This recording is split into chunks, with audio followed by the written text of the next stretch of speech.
का जी का हो तनी हेने सुनी तो का बोला कह तनी कि हम सुननी है ये सब सही बात बा। का सही बात बा? मतलब रउआ बाहर जाता नहीं हमके छोड़ के?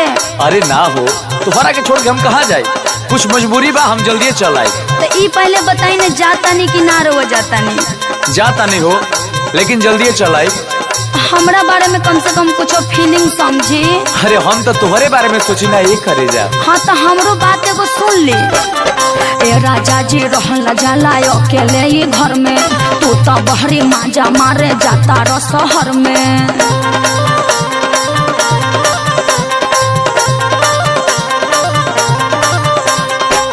मतलब अब ये कहबू हम मजा मारे जाता नहीं? तो का कहे?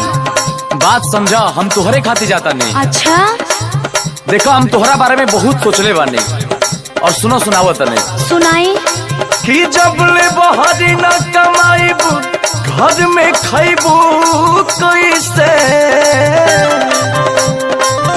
जब ले बहरी न कमाईबू घर में खैबू कैसे, जब ले बहरी न कमाईबू घर में खैबू कैसे, दू चार भारी गाना गुड़िया झमकैबू कैसे,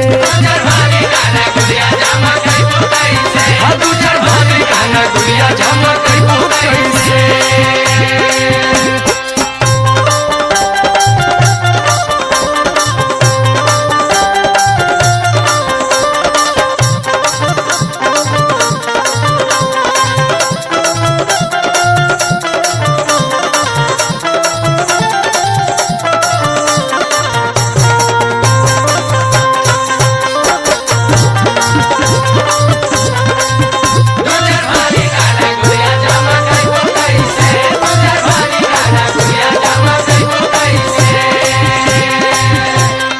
देखी जी बोला हमके गहना गुड़िया के नाम लेके फुसलाई मत, हमके वो कुली ना चाहिए। तो का चाहिए? रउआ हमरा साथे रही, बस ये हम चाहिला। तो हम छोड़ के जात कहाँ बनी तोहरा के?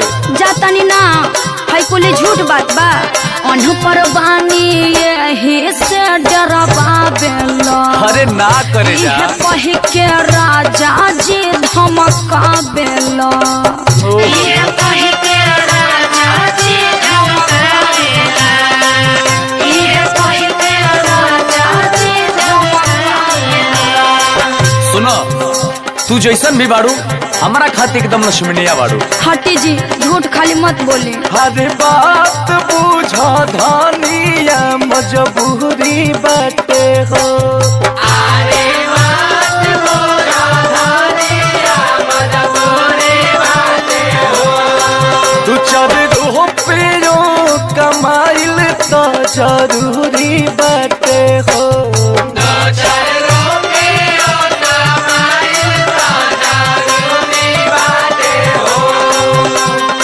और सुना सुनाई टिक्का वाली लारे चमकैबू कैसे, टिक्का वाली लारे चमकैबू कैसे, दू चार भारी घना गुड़िया झमकैबू कैसे।